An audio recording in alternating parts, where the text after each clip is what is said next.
Napamboli Nzambe, na pesi bino mbote bana Nzambe nyonso. Balinga mikati na kuno, na yebi déjà émission ya bana Nzambe, et ça très important pour l'andaka. Puisque connaissance c'est monsieur yaka vie na o toujours yoka. Comme Bible dit, mon peuple périt, manque de la connaissance, or la connaissance est yaka na nzela ya liloba Nzambe.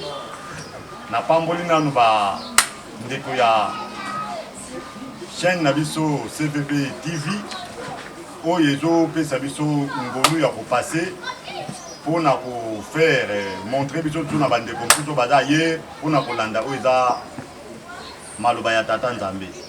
Toza wana toujours ka mpona maloba ya tata oyo atiaki kata biso comme Bible elobi faut topartage oyo biso toza nango. L'expérience oyo toza nango ezosenga topartage na bandeko puisque lelo monde ekomi na baconfusion ebele.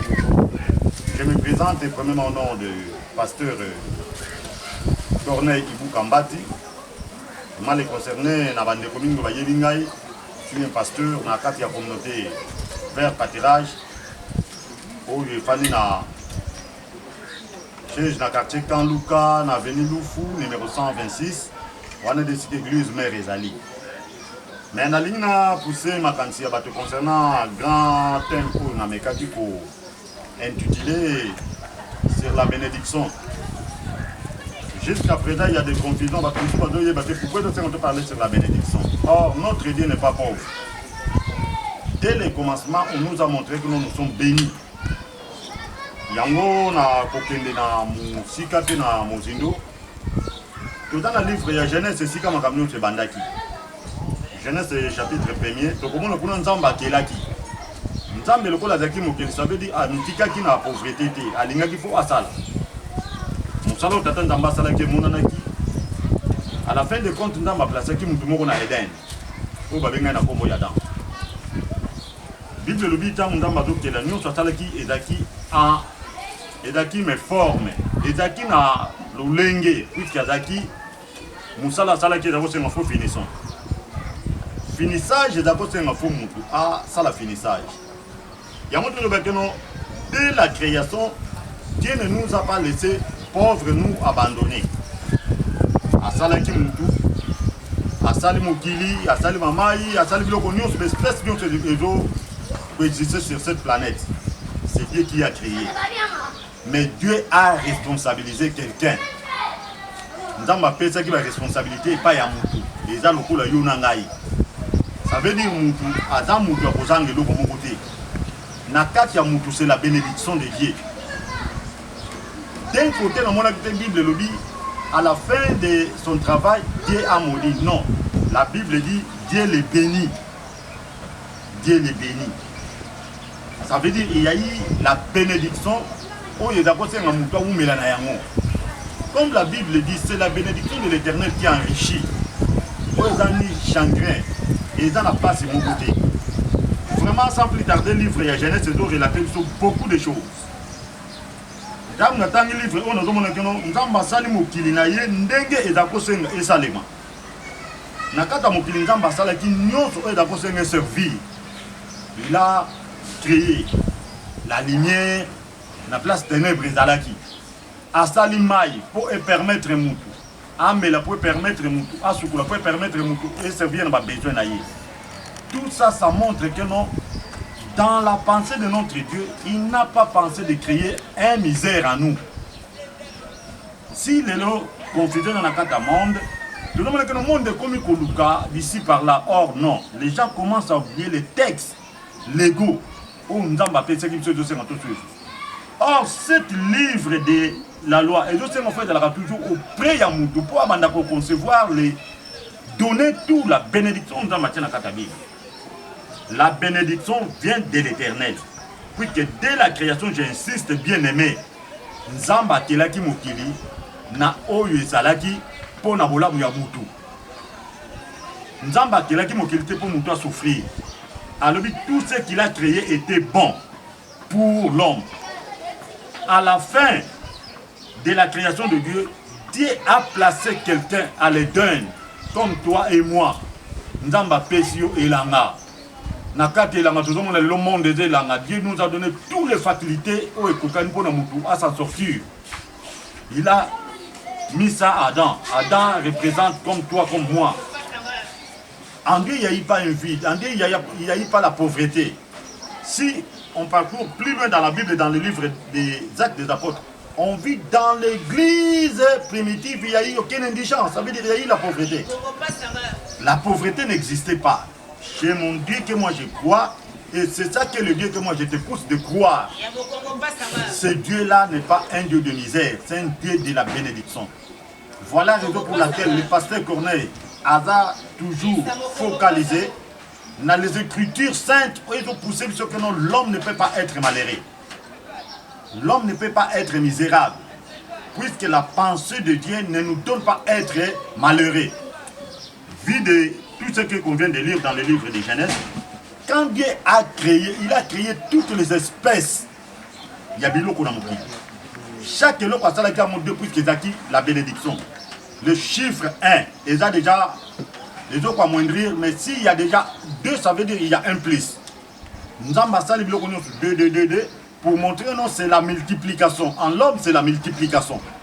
Moi, bien aimé, quand il n'arrive pas à être multiplié, il faut se poser des questions. Pourquoi je n'arrive pas à être multiplié?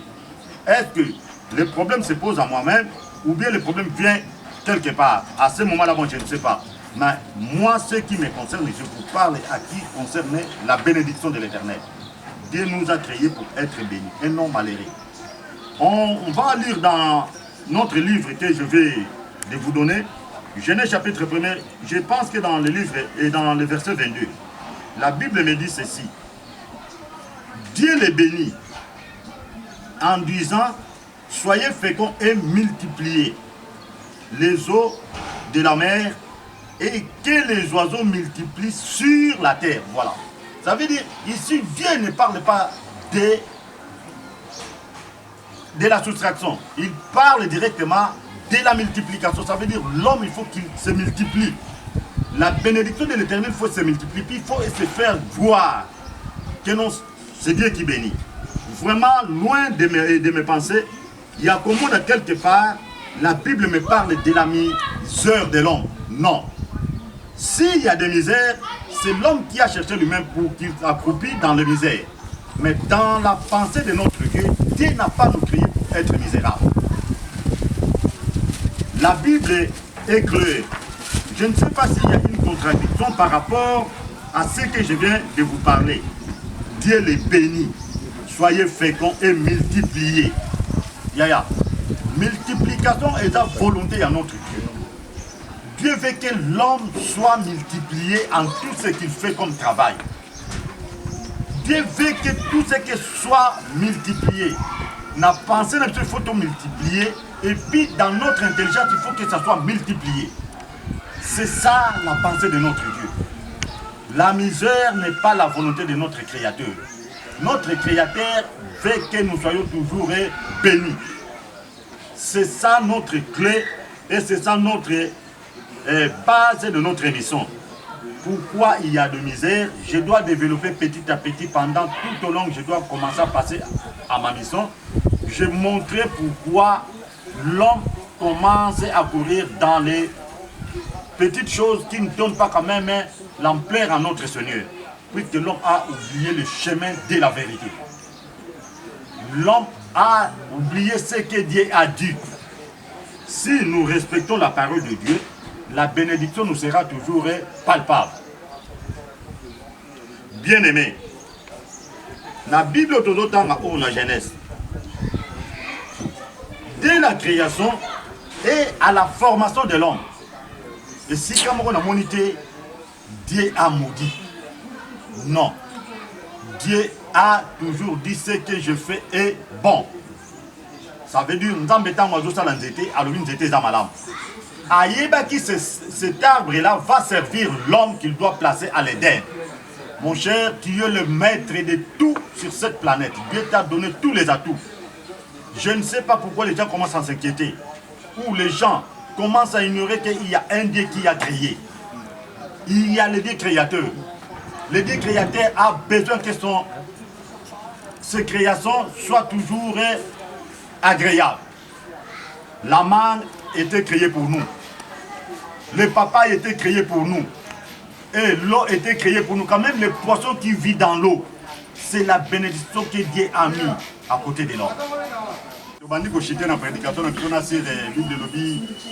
Bazana matoyi ya koyoka bayoka bazana motema ya kosimba basimba déjà parole de Dieu na simple serviteur na bino pasteur Corneille il faut Kambati. Vraiment c'est une consolation pour tous ceux qui viennent de nous suivre dans notre prédication. Je ne peux pas finir comme ça sans même donner mon adresse.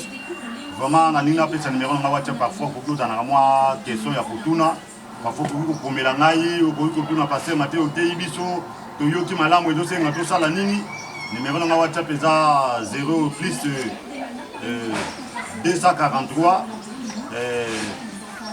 9 98 48 0 933 voilà déjà numéro na WhatsApp surtout les rejoindre la numéro na pour que tout on continuer pour partager et dans le banzambe pour na ba question tout ce que za la pour na kosunga na kubuza questionnaire na yo na fungio na pesio contexte na pesio le lenge les autres mots salés yaya le banzambe za gratuit toujours pesa ngo gratuit za yo fele mais eko senga na mutu nyonso ko yoka yango andi mape asale yango ndenge yango elongo bani. Voilà la raison pour laquelle vraiment adresse déjà il y a l'église Sitopesi, avenue Loufoussa 26, quartier Kikenda, commune Angaliema, Kanluka, voilà l'église mère ici qui est allée, communauté vers pâturage.